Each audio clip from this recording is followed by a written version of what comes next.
संसार को प्राथमिकता नहीं देते हैं। संसार में जो उन्होंने सुख खोजा है, रसपान, उसको प्राथमिकता देते हैं। संसार से उन्हें कोई मतलब नहीं है। संसार में क्या हो रहा है, क्या हो जाए, उनसे कोई लेना देना नहीं है। जहाँ से उनको सुख मिलता है उतना उनका संसार है। सबका यहाँ अपना अपना संसार है। तो अपने अपने संसार में रसपान करते हैं और रसपान का तुरंत परिणाम मिलता है। भक्ति का, ज्ञान का परिणाम क्या है? स्व तक पहुँचना, कुछ नहीं चाहिए। तो ज़्यादा से ज़्यादा संख्या 99% रसपान के चक्कर में पड़ी है। भक्ति भी अगर कर रही है तो 99% लोग रसपान के चक्कर में भक्ति करते हैं कि मेरी इच्छा कामनाएं पूरी हो जाए। 1% लोग हैं मुक्ति के लिए, मोक्ष के लिए, आत्मिक कल्याण के लिए, अपने स्व की स्थिर में होने के लिए भक्ति करते हैं, ज्ञान की खोज करते हैं। तो वहाँ क्या है, ज़्यादातर इसलिए लोग फंसे हैं कि स्व की यात्रा में कोई रस नहीं है। क्या है? रस घर्षण से है। किससे है? घर्षण में रस है। तो घर्षण किससे होगा? मेरा से, द्वैत में। अद्वैत में कोई घर्षण नहीं है। तो जब आप अद्वैत में आने का प्रयास करोगे तो उसमें रस नहीं मिलेगा।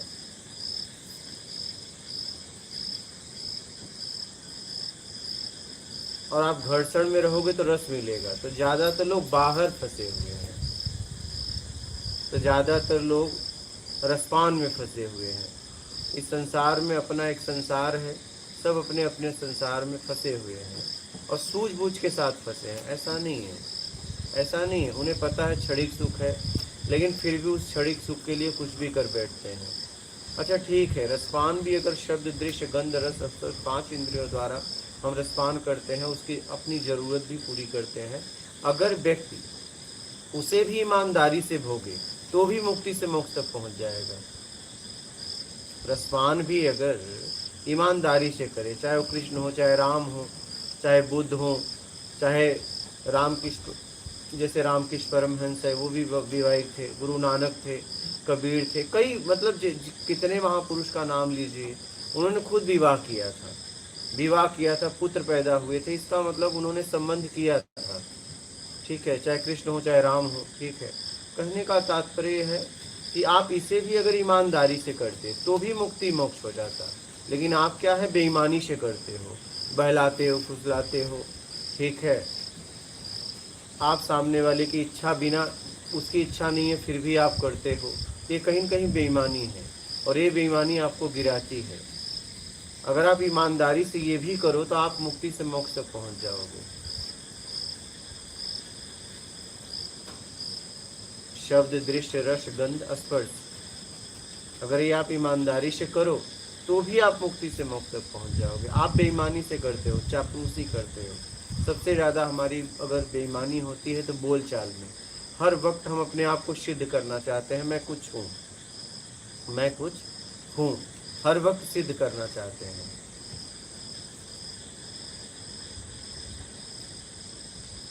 बात समझ रहे हैं? मैं कुछ हूँ।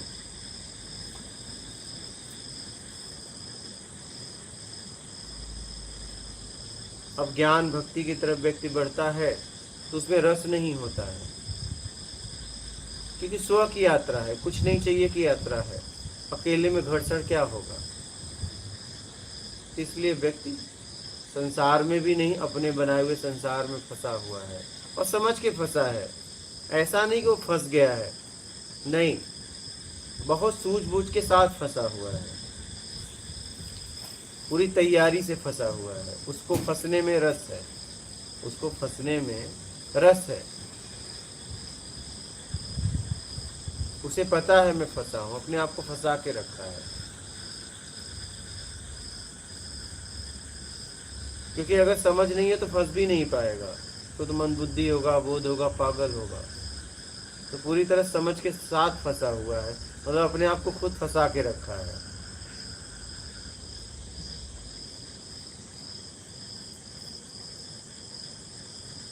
तो स्व की यात्रा में रस नहीं है। तो ज़्यादा तो रस की खोज में भक्ति भी लोग ज़्यादा से ज़्यादा, सबसे ज़्यादा संख्या समाज में भक्ति मार्ग में है, और सबसे ज़्यादा भक्ति कामनाओं में होती है, इच्छा अपेक्षा में होती है। यहाँ तक कि भक्त छोड़ दो, ये गुरु हैं वो भी इच्छा अपेक्षा में फंसाते हैं। गुरु भी कामनाओं की पूर्ति करवाते हैं। अगर गुरु लोग सही मार्ग बताने लगे, मंदिर के पुजारी अगर सही मार्ग बताने लगे कि यहाँ आओ, शांति के लिए आओ, प्रसन्नता के लिए आओ, कुछ नहीं चाहिए मैं आओ, वो लोग खुद आश्वासन देते हैं, क्या मांगना है मांग लो। क्या वो कहते हैं इनसे मांगो, वो तुमसे मांगते हैं। 2100 दे दो, 1100 दे दो, 500 दे दो, 111 दे दो, कुछ नहीं तो 11 दे दो, 21 दे दो। कहने का तात्पर्य है, देखिए वो व्यक्ति वहीं खड़ा हुआ है, अगर उस मूर्ति के द्वारा कुछ मिलता तो सुबह आके बोल देता कि भैया हमको शाम तक इतना दे देना। वो तुम्हारे सामने क्यों गिड़गिड़ाता? उसे पता ही ये कुछ नहीं देगा, वो आपके सामने क्यों उसे गिड़गिड़ाना पड़ रहा है बताइए। आप 21 से नहीं 1100 चढ़ाइए, 1100 नहीं 500 चढ़ाइए, आपके सामने क्यों गिड़गिड़ाना पड़ रहा है? उसे मालूम है ये नहीं देगा, ये देगा। क्या उसे मालूम है ये नहीं देगा और ये देगा, इसलिए वो आपके सामने गिड़गिड़ाता है। गिड़गिड़ाना ही है, ये गिड़गिड़ाना ही है। अगर कोई मंदिर में पुजारी कोई कह रहा है कि नहीं 2100 1100 चढ़ाओ, तो ये गिड़गिड़ाना है, और उसे पता है ये नहीं देगा, लेकिन आप दोगे। वो सच्चाई नहीं बता रहा है कि मंदिर शांति का केंद्र है। गंगा, यमुना, सरस्वती, नर्मदा ये पवित्रता का केंद्र है। इसी तरह हमें अपने आप को पवित्र बनाए रखना है। मंदिर में मूर्ति है, उसे सामर्थ्यवान बताया गया है। तो हमें भी समाज में काम करते हुए अच्छे बुरे में न जाकर हमें स्थिर रह के अपना काम करना चाहिए। अपनी स्थिरता को कभी खोना नहीं चाहिए। हम ज़्यादातर या तो अच्छे में जाते हैं तो बुरे में जाते हैं, राग द्वेष में फंस जाते हैं। गंगा नर्मदा से हमें यही सीखना है कि ये चाहे गटर आए चाहे कोई भी जल आए, उन्हें अपना जैसा बना देती हैं। कहने का तात्पर्य है कि आप अपने कर्म करते हुए अपनी पवित्रता को बनाए रखो, किसी के साथ होना मत, जो भी आए आपके जैसा हो जाए। तब आपने गंगा, आपने नर्मदा से कुछ सीखा।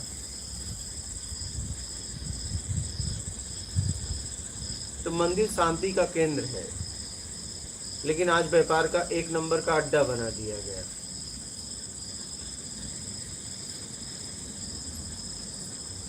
आप देखो ना, ये कोई भी पुजारी हो, वो भी मेरी अगर वीडियो सुन रहा है, अगर आपको पक्का पता है कि ये कुछ भी मांगने से देते हैं, तो आप सुबह जाके बोल दो ना शाम तक इतना दे देना, मेरा परिवार है। आपको लोगों से क्यों गिड़गिड़ाना पड़ता है? ये शर्म की बात है। आप जिसे सामर्थ्यवान बता रहे हो, ये नारायण हैं, हरि हैं, कुछ भी कर सकते हैं, और तुम 100 200 11 रुपए के लिए, 21 रुपए के लिए तुम्हें गिड़गिड़ाना पड़ रहा है। ये शर्म की बात है, ये शर्म की बात है। एक तरफ आप उसे सामर्थ्यवान बता रहे हो, और एक तरफ वो खुद मांगने आया हुआ है, आपके सामने खुद गिड़गिड़ा रहा है, और तुम उसके सामने गिड़गिड़ा रहे हो। तुम तो उससे ज्यादा भी गिरे हो, उससे ज्यादा तुम गिरे हो। ये सोचना, इस पे चिंतन करना आप लोग। अगर कोई पुजारी होगा, मेरी वीडियो सुन रहा होगा, सत्संग सुन रहा होगा, तो जरूर चिंतन करना कि आप कितना गिरे हुए हो। जिसे आदिशक्ति जगत जननी बता रहे हो कि आप जो कुछ मांगो ये देगी, और वो उससे मांगता है और फिर आप उससे गिड़गिड़ाते हो। ये शर्म की बात है किसी भी पुजारी के लिए। अगर वो पक्का पुजारी होता तो गिड़गिड़ाता ही नहीं, अपना आता, काम करता, सफाई उफाई करता, लोग दर्शन करते और अपना चला जाता शाम तक। वो गिड़गिड़ाएगा नहीं। गिड़गिड़ा रहा है इसका मतलब उसने समझा नहीं, और ऐसा हो रहा है, तुमने भी देखा है, हमने भी देखा है। और भक्ति में ज्यादातर लोग कामनाओं में बहुत जाते हैं, कामनाओं पूर्ति के लिए। तो ज्ञान मार्ग में बहुत कम संख्या है, सबसे कम संख्या ज्ञान मार्ग में है, क्योंकि ज्ञान मार्ग में रस है ये नहीं है। सीधी भैया ईमानदारी, सत्कर्म अपनाओ और आगे बढ़ो, सीधी सी बात है यहाँ। भक्ति मार्ग, ध्यान मार्ग, योग मार्ग में ज़्यादा संख्या है, क्योंकि इसमें घर्षण है। ज्ञान मार्गी गुरु कहता है कि नहीं भैया आपको करना होगा, बाकी लोग जितने में जाओगे बोलेंगे हम गारंटी लेते हैं, तुम्हें पहुंचा देंगे। ज्ञान मार्ग में कोई गारंटी नहीं लेता है, इसलिए ज्ञान मार्ग में सबसे कम संख्या होती है। सबसे ज्यादा भक्ति मार्ग में, फिर योग मार्ग, ध्यान मार्ग में। ज्ञान मार्ग में सबसे कम, क्योंकि यहाँ कोई गारंटी नहीं लेता है। वो सीधा कहता भैया मार्ग बता दिए, आप अपना कल्याण खुद करना पड़ेगा। और भक्ति मार्ग में, ध्यान मार्ग में, योग मार्ग में ये एक नंबर के वो हैं। और कभी भी मैं आपको बता दूं, अभी तक इतिहास में कोई भी ध्यान मार्ग से नहीं पहुंचा है, कोई भी नहीं। क्योंकि ध्यान अपने आप घटित होता है। लोग अभी ध्यान का आदत करवा रहे हैं, सही ध्यान ही नहीं बता रहे। ध्यान करना नहीं है, ध्यान से समझना है। अब ये लोग क्या कर रहे हैं, शरीर के कोई अंग को लेके उस पर कह रहे हैं ध्यान करो, और इससे कुछ नहीं होने वाला है। इससे कुछ होने वाला नहीं, कुछ नहीं हो सकता। क्योंकि ध्यान जब आपको चाहिए स्वाभाविक घटित हो रहा है। ध्यान कभी घटाया नहीं जा सकता। आप घटाने का प्रयास करो किसी अंग पे, तो आप मन के द्वारा आप कोई भी काम करते हो, तो मन को न तो बहिर्मुखी जाने दे रहे हो, न अंतर्मुखी जाने दे रहे हो। आपने उसे बीच में केंद्रित कर लिया किसी विधि द्वारा, शरीर की ताकत से। तो शरीर की ताकत जिस दिन कम होगी आप रोने लगोगे। एक समय तो ऐसा आएगा कि आपको ध्यान से मुक्त होंगे, तभी आप 100 में स्थिर हो पाएंगे। आज ध्यान का लोगों ने व्यापार बना दिया,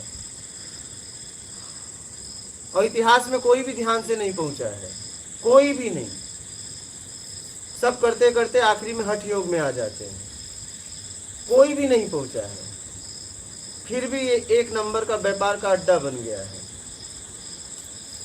और ध्यान आप देखोगे तो आपकी माँ बाप सब दे रहे थे। आप खेलने जा रहे थे तो माँ ने कहा बेटा ध्यान से खेलना। अब देखिए वो बालक कितनी गहराई से जवाब दिया कि ध्यान से खेलूंगा। तो क्या ध्यान से खेलने का मतलब क्या था, कहीं चोट न लगे। मतलब माँ पिता बचपन से ही भाई बहन एक दूसरे को ध्यान दे रहे हैं, लेकिन हम समझ ही नहीं पा रहे हैं। और बेटा भी कह रहा है, वो छोटा सा बालक है, कह रहा है कि ध्यान से खेलूंगा।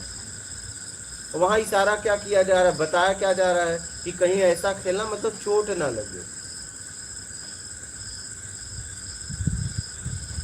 फिर इसके बाद वो कह रहा है मैं पढ़ाई कर रही हूँ। हाँ, ध्यान से पढ़ना। ध्यान से पढ़ना मतलब क्या, प्रश्न उत्तर को ध्यान से याद करना। हमें बचपन से दिया जा रहा है, हम समझ नहीं पा रहे हैं, और आज ध्यान का व्यापार बना दिया गया। हमें ये सब बातें बहुत गहराई से समझना पड़ेगा। हम क्या होता है, हम किसी एक को पकड़ लेते हैं, ये सबसे बड़ी गलती है।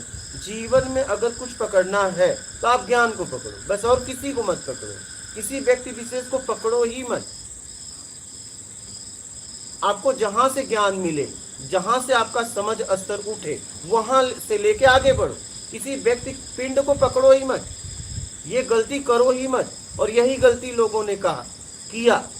अच्छा, जितने भी गुरु हुए उन्होंने कहा भी कि मेरे पिंड को मत पकड़ना, क्योंकि जैसे पृथ्वी पर नल निमित्त अनेक हैं, लेकिन पानी एक ही जगह से आता है, वैसे ही गुरु ज्ञान का प्रतीक है। गुरु कोई व्यक्ति विशेष नहीं रहा, गुरु एक स्थिति है।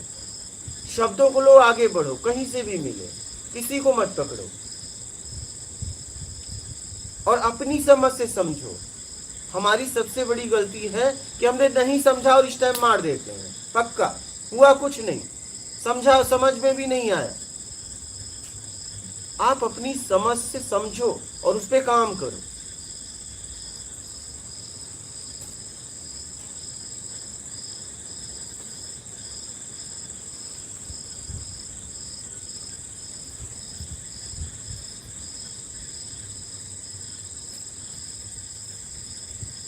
आप अपनी समझ से ही आगे जा सकते हो। अगर इस दुनिया में कोई आपको तार सकता है तो आपके अलावा कोई नहीं। कोई आपकी सहायता करेगा। फंसने में भी लोगों ने सहायता किया, आपको निकालने में भी लोग सहायता करेंगे। फंसने में भी अनेक लोगों ने आपकी सहायता की है। ऐसा नहीं है कि आप अकेले फंस गए। अकेले कोई फंस ही नहीं सकता, फंसने के लिए भी दो चाहिए। दूसरा सहयोग करेगा तभी एक फंसेगा, या दूसरा मौजूद होगा तभी फंसेगा। अगर दूसरा नहीं होगा तो फंस ही नहीं सकता। तो आप फंसाने में भी अनेक लोग लगे हैं, निकालने भी अनेक लोग लगे हैं। कोई व्यक्ति विशेष को मत पकड़ो, आगे बढ़ते रहो जीवन में। तो इसीलिए इसमें कम है। बात समझ में आ गई कि रस नहीं है ना? हाँ, रस नहीं है। बोलिए, और किसी का प्रश्न हो तो। आप लोगों का कैसे आना हुआ?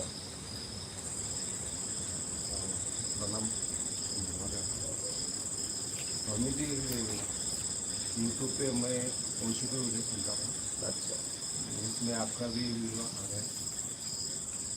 फिर आपका वीडियो सुनता और दो तीन वीडियो सुनते गए। जो ओशो की लैंग्वेज जो हाई लेवल की थी। हाँ, ओशो की लैंग्वेज थोड़ा हाई लेवल की थी। अच्छा, तो लेके समझने में थोड़ा डिस्टर्ब है। लेकिन आपके जो वीडियो है तो सादे सरल शब्द में समझ में आते थे, समझ में आ गए। इसलिए आपका मेरा भाव हुआ कि आपको मिलना है। हाई शब्द किसे कहते हैं? थोड़ी उनके हाई शब्द उसे कहते हैं जो मुझे समझ में आ जाए। लो शब्द उसे कहते हैं जो मुझे ना समझ में आ जाए। यही तो बात है। जो मुझे समझ में आ जाए वो मेरे लिए हाई है, जो मुझे ना समझ में आ जाए वो लो है। आप मेरी बात समझ पा रहे हैं? सादे सरल भाषा में था आपका। तो मैं वही आपसे कहना चाहता हूँ। मेरी बात छोड़ो, मैं आपको कुछ बता रहा हूँ। मैं कह रहा हूँ एक व्यक्ति ने 1 करोड़ को भोजन कराया, लेकिन आप गए, आपको नहीं करा और आपको एक झोपड़ी वाले ने करा दिया, तो आपके लिए महान कौन है? एक तो वही तो। और हम क्या करते हैं पता है? वो बिल्डिंग वाले को महान बताते हैं। क्या? अरे हमें जिसने भोजन करा दिया वो मेरे लिए महान हो गया। वो भी महान है लेकिन वो लोगों के लिए है, मेरे लिए तो ये महान हो गया। मेरी बात समझ पा रहे हैं? हाँ, धारणाओं को तोड़िए, धारणाओं को तोड़िए। जहां से आपकी मदद हो रही है, जहां से आपको सहायता मिल रहा है, उस व्यक्ति को, उस पिंड को धन्यवाद दीजिए पूरी तरह। लो हाई में मत जाइए। यहाँ ना कुछ लो है ना हाई है। मुझे समझ में आ गई, बात खत्म। लो हाई है ही नहीं है। लो हाई बड़ा छोटा में तुम बहुत दूरी तरफ फंस गए। भाषा का मतलब इतना है कि मुझे समझ में आ जाए, नहीं भाषा का कोई मतलब नहीं। एक समय ऐसा आएगा भाषा भी आपके काम की नहीं रहेगी, जहां शब्द, दृश्य, गंध, रस, स्पर्श भी खत्म हो जाएगा। भाषा का भी हमारे जीवन में बस इतना महत्व है, मुझे समझ में आ जाए। न कोई भाषा हाई होती है ना लो होती है। ये हाई लो में तो हम भटक गए हैं। आप बात समझ रहे हैं? न हाई होती है न लो होती है, मुझे समझ में आता थी, बस बात खत्म। भाषा सिर्फ भाषा होती है, और भाषा बस इसलिए होती है कि आप एक दूसरे की बात को कैसे समझ लें, बस इसीलिए भाषा का प्रयोग किया जाता है शब्दों का। कहीं कहीं देखो भाषा का भी प्रयोग नहीं किया जाता, हम लोग इशारों से समझ लेते हैं। तो हाई लो में मत जाइए, बड़ा छोटे में मत जाइए, समझ के अपने आप को निकालिए। यहाँ न कुछ हाई है न लो है, समझ में आना चाहिए। जैसे हाथी का भोजन है, चींटी का भोजन है। आप कह सकते हो कि ये ज्यादा ये कम है, नहीं, उसका इतने से पेट भर गया, उसका इतने से पेट गया, लेकिन आप तुलना करो तो कम ज्यादा नहीं। जिसका जितना पेट था उसको भोजन मिला। भोजन सिर्फ भोजन है। हम तुलना में फंस जाते हैं। तुलना से मुक्त करा लीजिए अपने आप को, तुलना से मुक्त करें। जब तक तुलना है जीवन में तब तक भटकाओ, ये ध्यान रखना। तुलना जीवन में नहीं होना चाहिए कभी भी, ये जीवन में याद रखना। तुलना ही हमें गिराती है, कभी तुलना मत करना। बोलिए आप। भाव आपका दर्शन करना था मुझे, दर्शन करने स्वामी जी से बात हुई। स्वामी जी बोले मुझे जाना है, मुझे जानना है। आप भी कभी सुने? इन्होंने ही भेजा था। अच्छा, आपको कैसा लगा? बहुत ही सुंदर, बहुत अच्छे, आपने बहुत सरल शब्दों में जो बहुत ऐसी बात पहुंचा दी जो। मेरा कहना है कि हर व्यक्ति समझे, अगर हम वो शब्द बोले कि कुछ लोग समझें और बहुत कुछ लोग छूट जाए, तो मुझे लगा कि सामान्य से समान व्यक्ति आध्यात्म को समझे और अपना आत्मिक कल्याण के लिए उत्सुक हो जाए और अपने आप को निकाल पाए।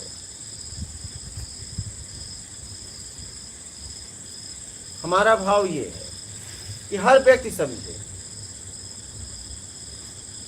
जहां तक मेरा प्रयास है।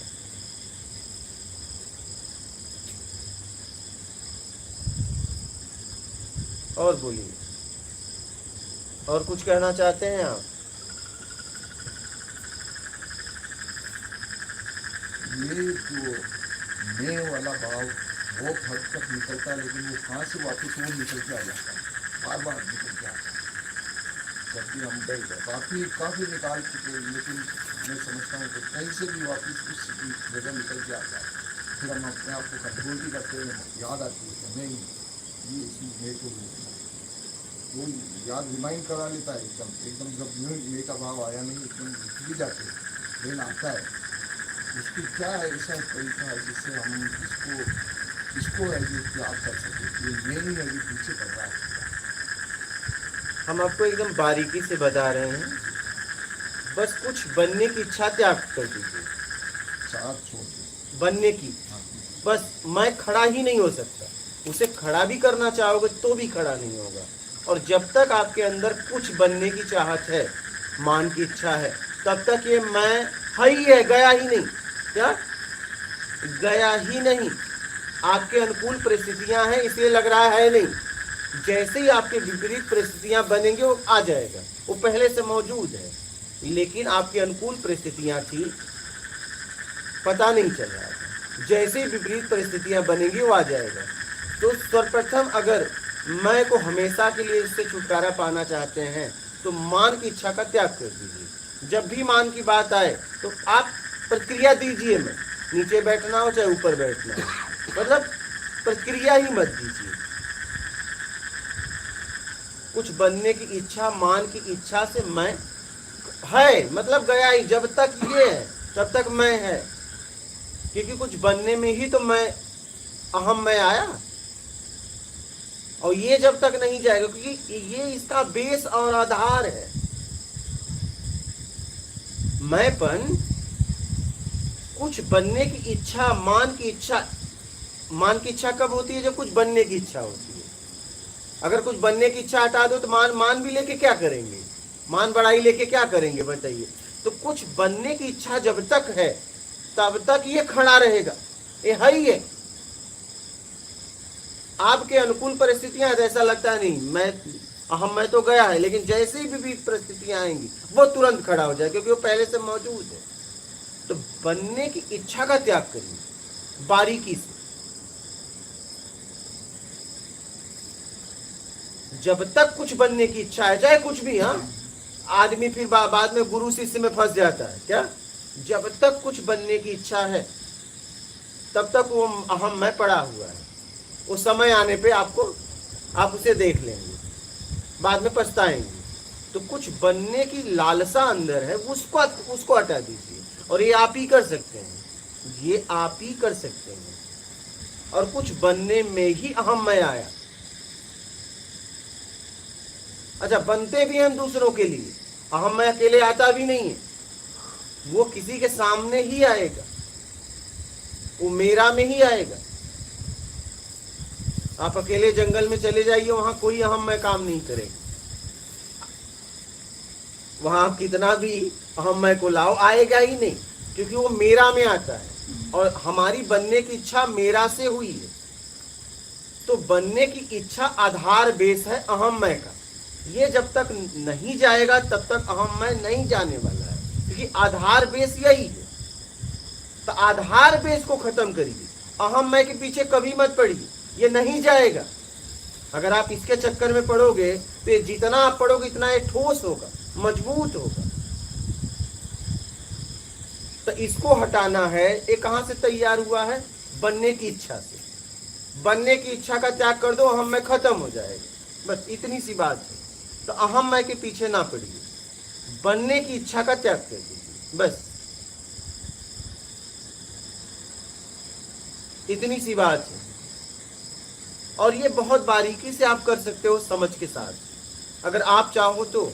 हाँ, दूसरा कोई नहीं कर सकता, आप चाहो तो, क्योंकि बनने की इच्छा आप में जगी है, आपने उसे जगाया है, तो आप ही उसे मिटा सकते हो, आप ही उसे हटा सकते हो।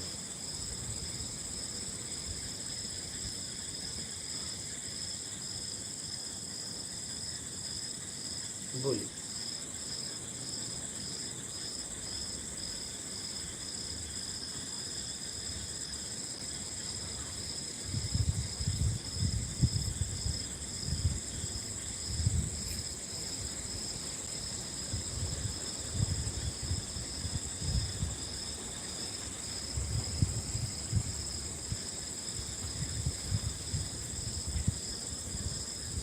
और कोई प्रश्न है? बात समझ में आ गई? बिल्कुल। कोई भी संशय हो तो बोलिएगा। नहीं। हाँ, क्योंकि समझ में अगर आ गई तो यात्रा आगे हो जाएगी। अगर हम किसी से पता पूछ रहे हैं और भाषा मुझे समझ में आ गई तो आगे की यात्रा होगी, और नहीं आई तो आगे मैं जा ही नहीं सकता। बात ये है, आगे मैं जाऊं तो जाऊं कैसे जाऊं? तो अहम मैं के पीछे मत पड़िए, बनने की इच्छा का त्याग करिए। और कोई प्रश्न है आपके? हम प्रकृति यानी अस्तित्व। अस्तित्व मतलब बनाया हुआ अस्तित्व। एक मेरा अस्तित्व है, मैंने उसे तैयार किया है। प्रकृति मतलब ये प्रकृति, पूरा ब्रह्मांड, इसे प्रकृति कहेंगे, इसे प्रकृति कहेंगे। और अस्तित्व मतलब मेरा बनाया हुआ अस्तित्व। हम अपने बनाए हुए अस्तित्व में फंसे हुए हैं, हमें अपने बनाए हुए अस्तित्व को छोड़ना पड़ेगा। और हमारा अस्तित्व कहाँ से तैयार हुआ है? बेईमानी से। तो बस बेईमानी छोड़ दो, ईमानदारी सत्कर्म अपना लो, आपका अस्तित्व मिट जाएगा, आपका बनाया हुआ अस्तित्व मिट जाएगा, आप इस प्रकृति में आ जाएंगे।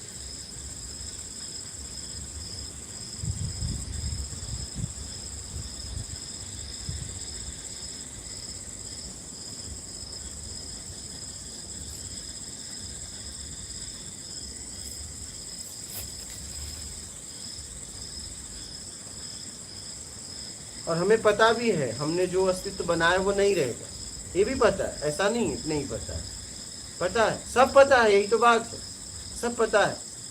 एक दिन प्रकृति खुद मिटा देगी, या तो आप मिटा दो,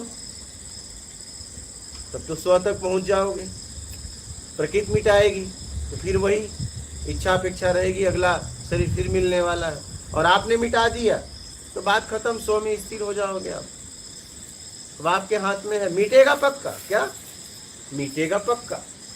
ऐसा नहीं कि नहीं मिटेगा, मिटना ही मिटना है।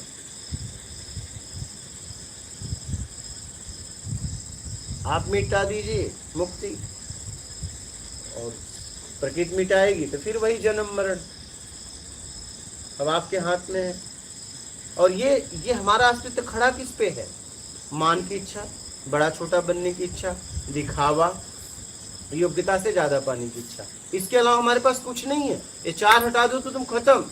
यही बेस है, यही आधार है।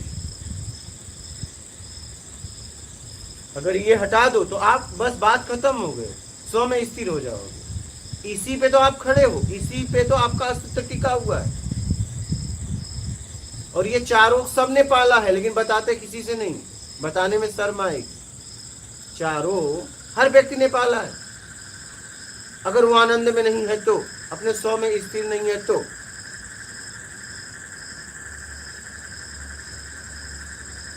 यही चार आपके पास है। चार हटा दो आप खत्म, आपका बना हुआ अस्तित्व खत्म। चार के सहारे तो आप खड़े हुए।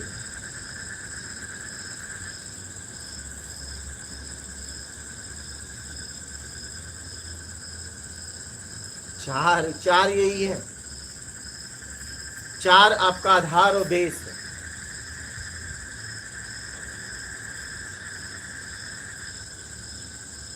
जन्म मरण से इसमें छुटकारा होना चाहिए। जन्म मरण से तभी छुटकारा होगा जब आप इच्छा और अपेक्षा से मुक्त होंगे, नहीं तो नहीं होगा। इच्छा मतलब योग्यता से ज़्यादा पाने की इच्छा, ठीक है। अपेक्षा मतलब मैंने किसी के लिए किया तो मैंने अपेक्षा बांध के रखा, मेरे लिए भी करेगा। यही सुख दुख जन्म मृत्यु का कारण है। तो जरूरत में जीना चालू कर दो अपनी सामर्थ्य के अनुसार। जरूरत में जीना चालू कर दो अपनी सामर्थ्य के अनुसार। जरूरत भी देखिए, अपनी सामर्थ्य भी देखिए कि आपकी सामर्थ्य क्या है। अपने सामर्थ्य के अनुसार कार्य करिए। अपने अधिकार, जितना अधिकार आपको मिला है, जितनी आपकी योग्यता है, उतना काम करिए, तो आप बंधन में नहीं जाएंगे। ज्यादातर हम अधिकार से ज्यादा काम करने में मुझे लगता है मैं कुछ हूं। समझ के जिएंगे तो निकाल लेंगे अपने आप। तो बस यही मान की इच्छा, योग्यता से ज्यादा पाने की इच्छा, दिखावा, बड़ा छोटा बनने की इच्छा, इसका त्याग करिए। इसी पे आपका अस्तित्व खड़ा हुआ है। ये हटा दो, बात खत्म हो जाएगी, बात खत्म हो जाएगी।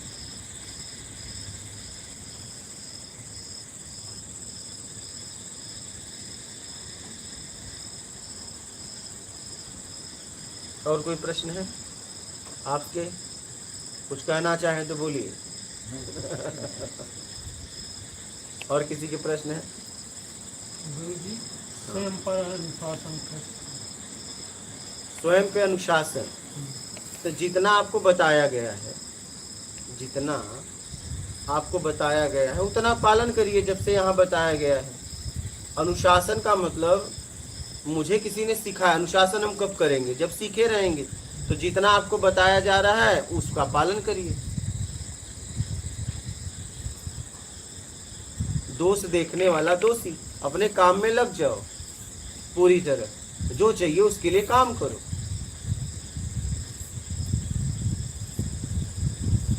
जहां जिसके लिए गए हो वो काम करो, बस बात खत्म पूरी तरह।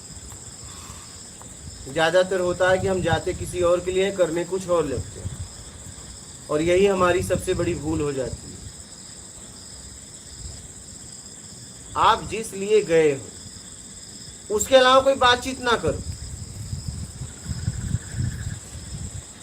उसके अलावा कोई बातचीत ना करो।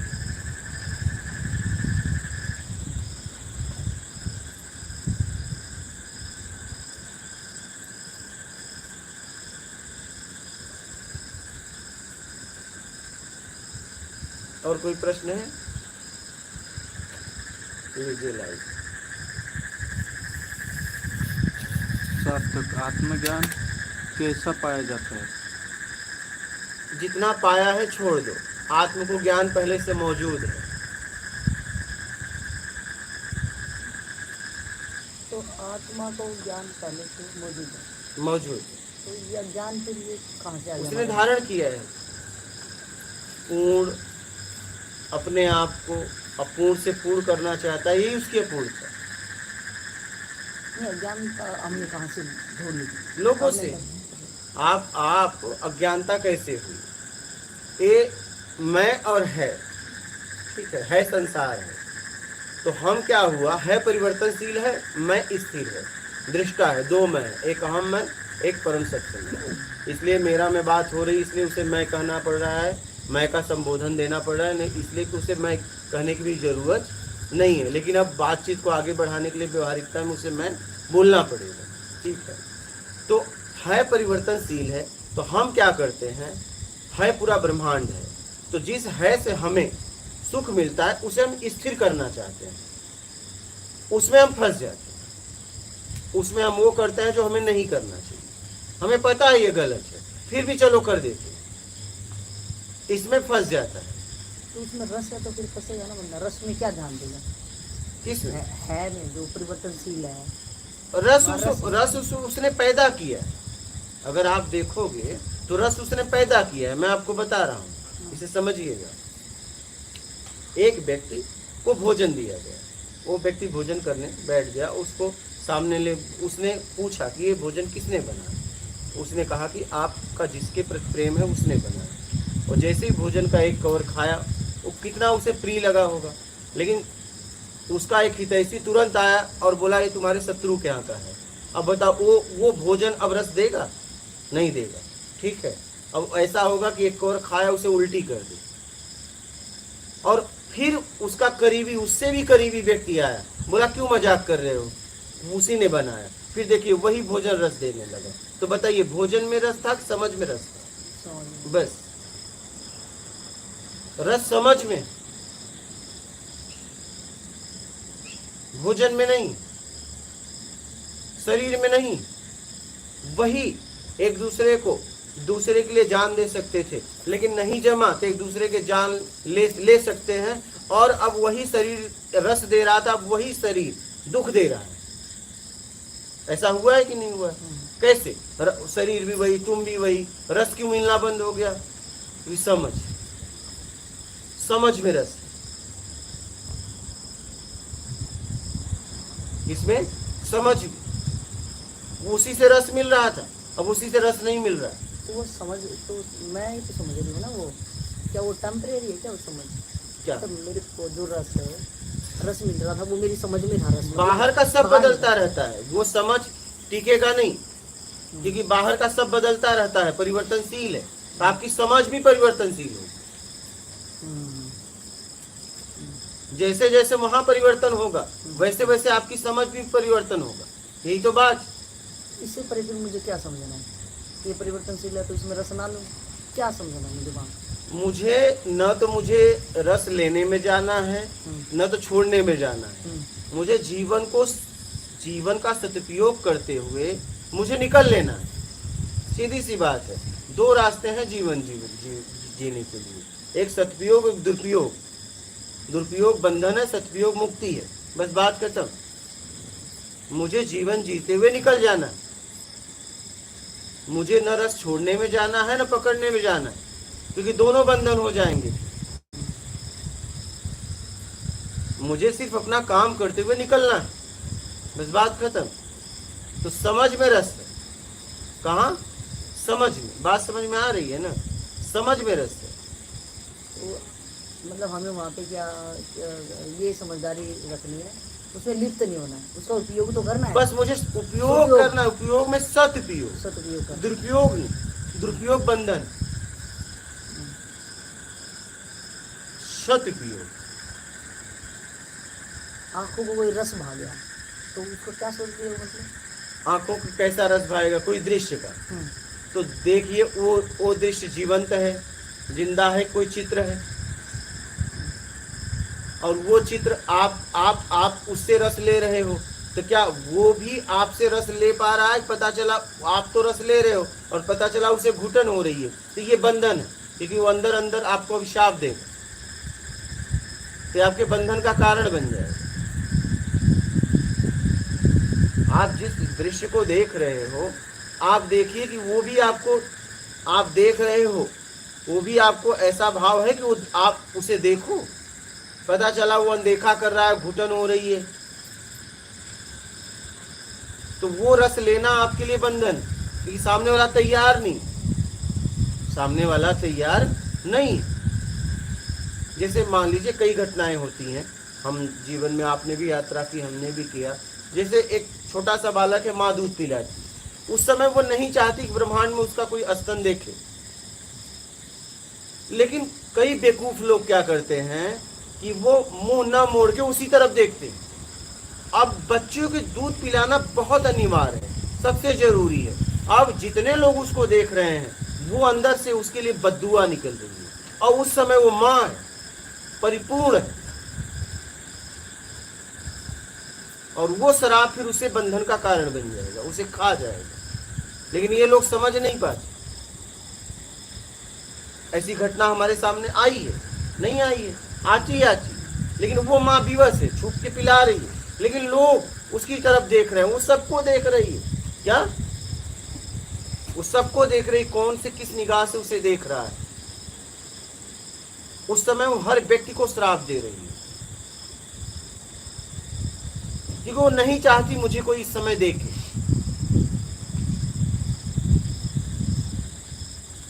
वो माँ मतलब ये चाहती कि बस बेटा और वो, और कोई उसे ना देखे। लेकिन अब ऐसा होता है गाड़ी में यात्रा करते हुए कई दुष्ट प्रवृत्तियां की होती हैं कि वो उसी तरफ देखते रहते हैं, लेकिन उनका बहुत बुरा परिणाम होगा। ऐसा नहीं, वो बच नहीं पाएंगे, क्योंकि माप उस समय परिपूर्ण है, उसका श्राप उसे खा जाएगा। तो ऐसी गलतियां बहुत लोग करते हैं, उसका दंड भी उन्हें मिलता है। अब वो एक रस ले रहा और एक रस देना नहीं चाहती, तब बंधन। तो आप देखिए कि आप जिसे देख रहे हो, क्या वो भी अपने आप को दिखवाना चाहता है? क्या वो भी आपको देख रहा है? रस का आदान प्रदान हो रहा है, तब तो बंधन नहीं। और पता चला आदान प्रदान नहीं हो रहा है, एक ले रहा और एक देना नहीं चाहता है, विवश है, बोल नहीं रहा है, तब वहां पे बंधन है। वो आपको गिरा देगा, आपका स्तर गिर जाएगा। इसका विशेष ध्यान देना, चाहे शब्द हो, चाहे रस हो, चाहे स्पर्श, चाहे गंध हो, चाहे दृश्य हो, कुछ भी। किसी की बात सुनने से पहले भी आप उससे परमिशन लीजिए। बहुत लोग दीवार में कान लगा के सुनते हैं, ये भी एक पाप है, ये भी एक पाप। पता नहीं वो दो व्यक्ति क्या बात कर रहे हैं, या परिवार क्या बात कर रहा है, ये भी एक अपराध है। ये भी आपके आत्मिक स्तर को गिराएगा। आपको सुनना ही था, सीधा दरवाजा खटखटाते और कहते भैया मैं भी मौजूद हूँ। क्या? मैं भी मौजूद हूँ।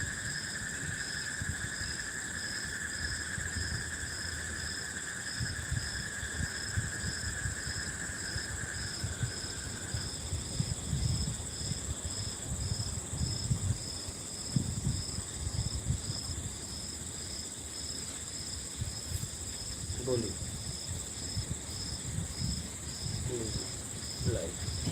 गरिमा शर्मा, मात नर्मदे हर गुरु जी। जो लोग बिना गवर्नमेंट टैक्स भरे बिजनेस करते हैं, क्या वो बेईमानी है या ईमानदारी? प्लीज डिटेल में बेईमानी है, बताइए। सीधा सीधा। क्योंकि गवर्नमेंट आपको, अगर हम आप यहाँ सुरक्षित सत्संग कर रहे हैं, तो गवर्नमेंट ने कितना इसके लिए इंतजाम किया है, कितने लोग रक्षा में लगे हैं, ड्यूटी पे तैनात है, तब आप हम इतनी सरलता से यहाँ पे सत्संग कर पा रहे हैं।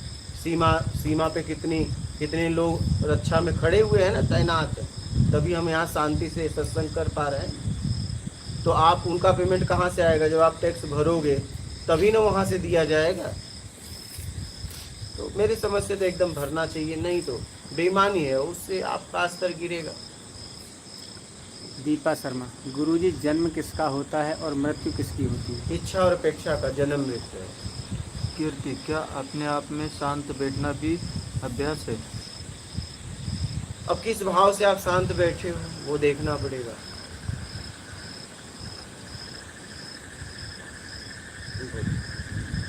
नेहा पटेल, कहते हैं उम्मीद पर दुनिया कायम है और आप कहते हो कि उम्मीद छोड़ दो।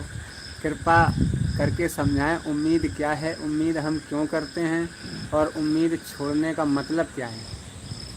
उम्मीद का मतलब योग्यता से ज़्यादा पाने की उम्मीद, ये छोड़ दो, ये उम्मीद है।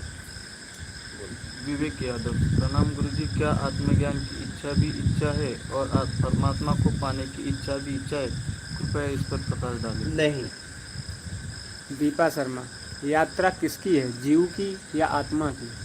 भटकने वाले, देखो कौन भटक रहा है, आत्मा की, जीव। हाँ माता जी। हाँ।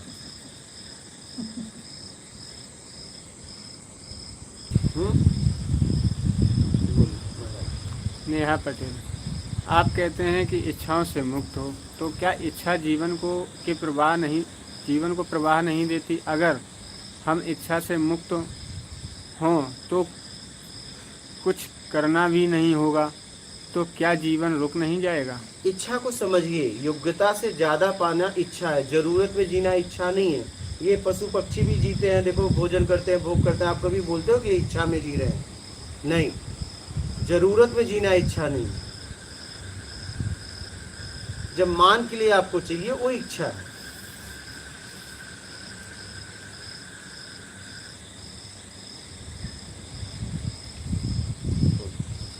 ऋषिका मनीषा, इस माया रूपी संसार से आखिरकार किसका ध्यान करना है? अपने आप इससे कैसे मुक्त हो सकते हैं? जब भी आपके द्वारा कर्म हो रहा है तो इतना ध्यान रखिए कि उसमें छल कपट चोरी बेईमानी चापलूसी मक्कारी दुर्दा पाकड़ न हो और आपके जीवन में ईमानदारी शत करनी है। बोलिए। एक प्रवीण टैगवाल जी ने मैसेज किया है कि गुरुजी इतना सत्य मत बोलो, ये पुजारी आपके पीछे लग जाएंगे, दुनिया सत्य को बर्दाश्त नहीं कर पाती। नहीं, सच्चाई है, कोई बात नहीं है, सच्चाई है तो है। ये वो सुनेंगे तो उन्हें भी समझ में आएगा कि आप आज सच्ची बता रहे हो, करो, ये सब कुछ करते हैं और आप एक साधारण व्यक्ति के सामने गिड़गिड़ा रहे हो और वो खुद वहां मांगने आया और आप उसके सामने गिड़गिड़ा रहे हो 2100 दो, नहीं मेरे पास नहीं, 1100 दो, 51 दो, 21 दो। अरे शर्म की बात है आपके लिए। या तो फिर वो मत बताओ कि वो सर्वशक्तिमान है, बोलो ये कुछ नहीं है, तब मांगोगे तो ठीक लगेगा। हाँ, तब मांगोगे तो लगेगा यार तुम मांगने वाले हो। हाँ, आप उसे सब कुछ मत बताओ, पावरफुल मत बताओ, बोलो ये कुछ नहीं करता और किसी काम का नहीं है, मैं तो बस तुम्हारे लिए खड़ा हूँ। हाँ हाँ हाँ, यार मैं तो तुम्हारे लिए खड़ा हूँ, तुम दे सकते हो, ये तो किसी काम का नहीं।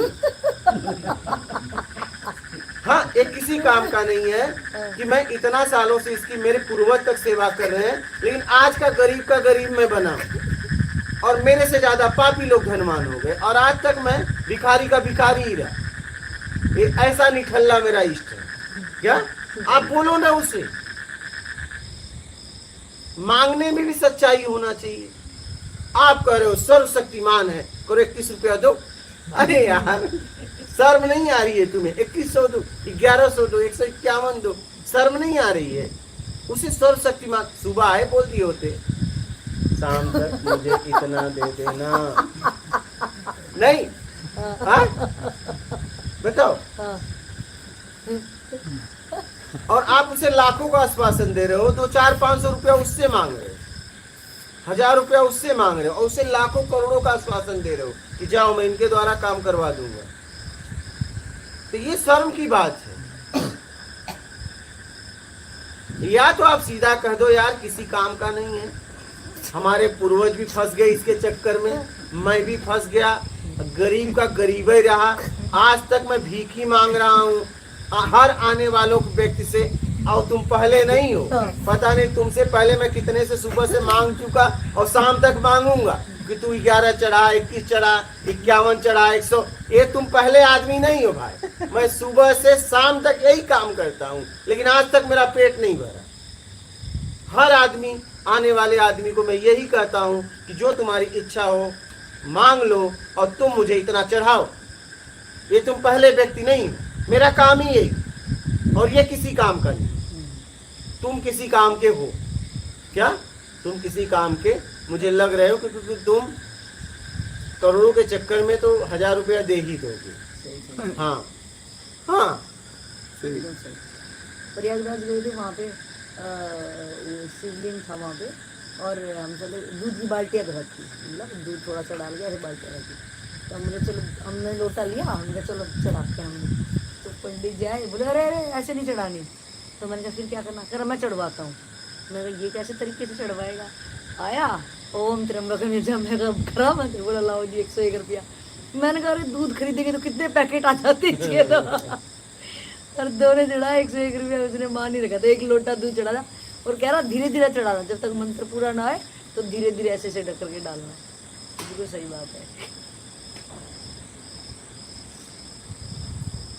हमने कहा कि हम दूध नहीं डालेंगे, हम पानी ले आएंगे, बाहर टूटी लगी थी लोटे में, वहाँ से पानी ले आएंगे। कह रहे नहीं यही चढ़ाना है। देखो ऐसा है, प्रसाद को बोला गया है अर्पण करो और फिर वितरण करो।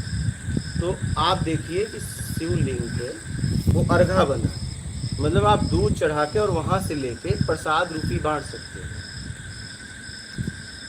अर्घा बना है ना, उसी लिए बना है कि आप उसे देखिए। मैं आपको बता रहा हूँ, जैसे स्वर्ण भस्म होता है, ठीक है, कहा जाता है सिलबट्टे पे अगर मसाला पीस के भोजन बनाओ और एक लोहे में मिक्सर वगैरह में, दोनों में बहुत फर्क है।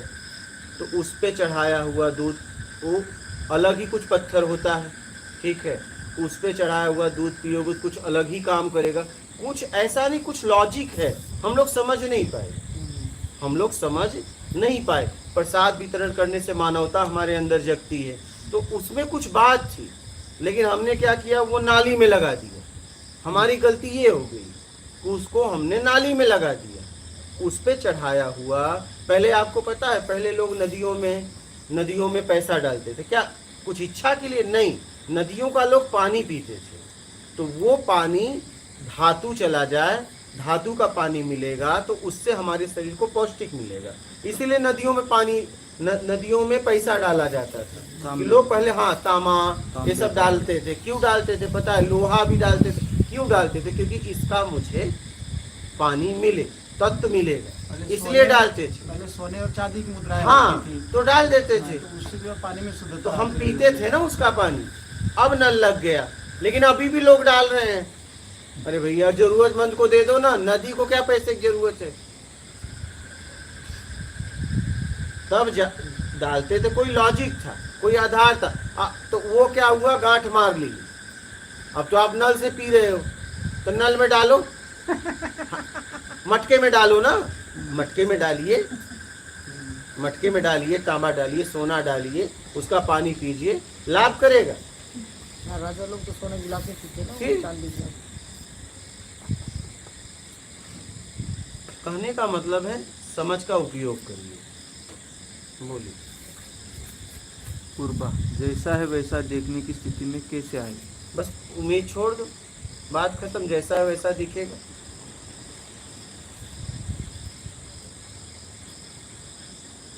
नेहा पटेल, आपने कहा हमें ध्यान नहीं करना है, ध्यान तो हर वक्त होता है। यूँ तो हम हर वक्त अपने विचारों में ही भाव करते रहते हैं, तो क्या विचारों के बिना रहना ही स्व में रहना है? विचारों में रह के भी आप सौ में रह सकते हो। जैसे मान लीजिए आप एक अनजान जगह चले जाओ और इतनी पब्लिक आती है जाती है, आप किसी में लिप्त नहीं होंगे। मतलब इतने पब्लिक का विचार आएगा, बाजार का विचार आएगा, और आप अपने आप में बैठे रहेंगे। लेकिन अगर एक भी आदमी आपके परिचय का आ गया, तुरंत आप उसमें घुस जाओगे, विचार आ जाएगा राग द्वेष का। कहने का मतलब ये है कि आप विचारों के साथ भी, विचारों में होकर भी सौ में स्थिर हो सकते हैं। कब? जब आपको कुछ नहीं चाहिए तो, और कुछ चाहिए तो फिर आपको उसमें लिप्त होना पड़ेगा। नरूटो, गुरुजी, बाकी मार्गों में जो गारंटी लें उनमें क्या समर्थ है, या वह भी खुद को ही चलना पड़ेगा? भाई, कोई किसी को पहुंचा नहीं सकता, आप ही अपने आप को पहुंचा सकते हो। ज्ञान मार्ग सीधा सीधा है, ठीक है। भक्ति मार्ग में इष्ट है, ध्यान मार्ग में भी आप हर कर्म को ध्यान से करो। इसके बाद योग मार्ग में अपने आप को साधना है, ठीक है। एक ही साधे सब सदे, सब साधे सब सज जाए। तो कहने का मतलब है, मुझे तो ज्ञान मार्ग एकदम ठीक लगता है, सीधा सीधा, एकदम तेज। हाँ, इसमें रस नहीं होता है, भक्ति वगैरह में तो रस होता है, इसमें रस नहीं होता है। इसमें तो एकदम उदासी, क्या? हाँ, एकदम उदासी, कोई रस नहीं। पड़े हो।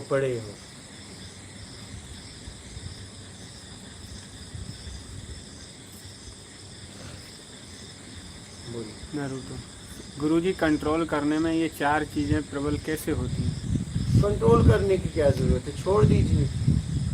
चार ही तो हैं आपके पास, चार के अलावा कुछ नहीं है भैया। साहिब, महात्मा नर्मदे हर गुरुजी, किसी की योग्यता को कैसे जांचे और उसको कितनी स्वतंत्रता देनी है, ये कैसे निर्धारित करें? अपनी समझ के साथ। जैसे जाते हो तो कोई किराया मांगता है, अब कोई 20 रुपए की जगह बोले कि 2000 किराया दो, तो कैसे कहते हो? अरे ऐसे भैया, हर जगह समझ का उपयोग करो। नरूटो, गुरुजी, आत्मचिंतन में अपने में स्वयं के आगे पीछे को देखूं, या ये देखूं कि मैं कहाँ फंसा हूँ और कैसे निकल सकता हूँ? तुम कुछ मत देखो, पहले बैठना सीखो।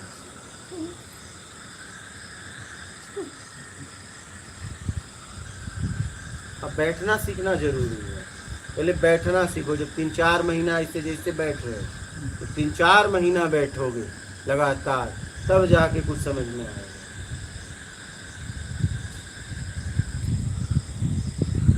समझ रहे हैं? RKG mission. गुरुजी, आत्मविश्वास, स्वाभिमान, आत्म सम्मान क्या है? इसकी रक्षा कैसे करें? सामर्थ्यवान बनके, ईमानदारी सत्कर्म के साथ। आपका कैसे आना हुआ? मैं अभी बोलूँ कैसा कि उस दिन देखा मैं आपको सब वीडियो देखा था, आपका आखिरी दिन का वीडियो देखा अच्छा। तो बहुत दुख हुआ। अभी क्या करेंगे अभी ऐसा? फिर मेरे मन में ऐसा है कि मैं तो अभी 15 दिन टिंडे में पैदल जाता था, तो पैदल ही नहीं जाने का ऐसा मन उदास हुआ। लेकिन 3 दिन पंढरपुर में ठहरा और फिर आके भटेल में चला गया। अच्छा। तो महाराज जी इधर नहीं, आखिर इसका वीडियो देखा और उधर श्री राम बाबा को उधर सुंदरकांड का पाठ चल रहा है। हाँ हाँ। तो परसों ऐसा मैसेज मिला कि महाराज जी है इधर। मेरा विश्वास नहीं बस रहा। फिर सुबह 6 बजे निकला और चला आया इधर, और मेरा पाटे गोटरा निमरानी करके यहाँ से आया। तो बहुत दुख हुआ अभी आके। तो पहली बार मिलना हो रहा है? हाँ पहली बार मिलना हो रहा है। हाँ, पता कैसे मिल गया है? मैं देखता था अभी सब मेरे पास लिखा हुआ है। हाँ, तो मैं फ़ोटो बनाया और गुरुदेव की तरह पूजा करता चंद्र से। अभी एक फ़ोटो भी बनाया यहाँ पे, मतलब आपके गुरु बनाने की। शब्दों पे चल रहे हो ना? हाँ बताए हुए शब्दों पे तो चल रहे हो ना? हाँ, शब्दों पे जरूर चलना, तो शब्द ही आपको लेके जाएंगे। ठीक है?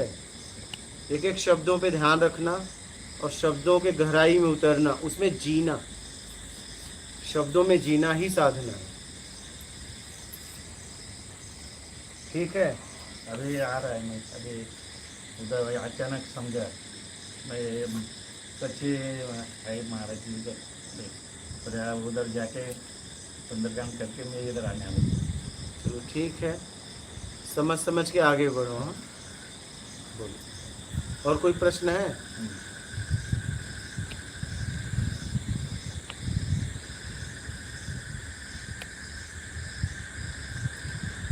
इसके गुरुजी, बस यही एक सवाल है, हर वक्त वर्तमान में कैसे रहे, बहुत मुश्किल सा लगता है। हर वक्त वर्तमान में तब रह पाओगे जब आपको कुछ नहीं चाहिए। नेहा पटेल। आत्मा को मैं जानती नहीं, चिंतन किसका करूं? आत्मचिंतन कैसे करें? आत्मचिंतन करने का मतलब है आप जहाँ फंसे हो वहाँ से अपने आप को निकालना, उसे आत्मचिंतन कहते हैं। आत्मचिंतन का मतलब आत्मा का चिंतन नहीं करना है। अब आत्मा ही है तो कौन किसका चिंतन करेगा? नरुतो। ये गुरुजी, ये परिवर्तनशील किसने बनाया? अब ये तो देखो किसने बनाया। फंसे कैसे पता चलेगा? आपने बोला कि जहाँ जहाँ फंसे हो, हाँ अब जहाँ वो फंसा है उसको तो वारस आ रहा है ना। हाँ। जहाँ भी कोई बंदा फंसा है, आपके अनुसार उसको फंसना है। नहीं, मेरे अनुसार तो नहीं। मजे ले रहा है ना। अगर बेईमानी से कर रहा है तो फंसा है, ईमानदारी से कर रहा है तो नहीं फंसा है। रस को बेईमानी से ले रहा है तो फंसा हुआ है। योग्यता से ज्यादा जब लेता है तब फंसता है, राग द्वेष में। अगर जितनी सामर्थ्य है उतना ले रहा है, थोड़ी नहीं फंसा हुआ है। फंसा मतलब क्या? उसको मतलब फंसा मतलब जब बेईमानी से